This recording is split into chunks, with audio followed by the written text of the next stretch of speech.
mbokk yi asalaamaaleykum wa rahmatullahi taala wa barakaatuhu. ñu ngi leen nuyu baax baax di leen ziar ak yéen ñi nga xam ne yéen topp naafilay bis bi.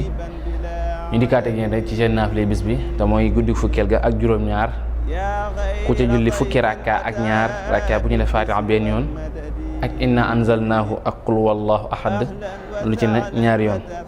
fukki rakka ak ñaar rakka bu ci ne Faatiha benn yoon ak inna anzalnaahu ak qul wallahu lu ci ne ñaari yoon. sëriñ bi neen des na ko ca bindal tuyaaba ju toll ne limu ko njëkk a gëm yàlla ba ca ka mujjee gëm. bu fekkee dafa tawatoon dana wér, bu amee woon bor yàlla dana ko fay, bu nekkoon ci njàqare des na wuñu njàqare la te des na ko musal ci sawara. kon mbokk yi nga xam ne ñi topp naafile yi lii moo nekkoon njariñal naafile bis bi tey te mooy fukki rakka ak ñaar bu ci ne Faatiha benn yoon ak inna anzalnaahu ak qul wallahu lu ci ne ñaari yoon. kon mbokk yi ñu ngi leen jaajëfalaat baax baax ci yéen ñi nga xam ne yéen toppale seen naafile bis bi. kon lii moo nekkoon naafile bis bi tey ñu leen jaxaat dig daje suba ci waxtu incha allah.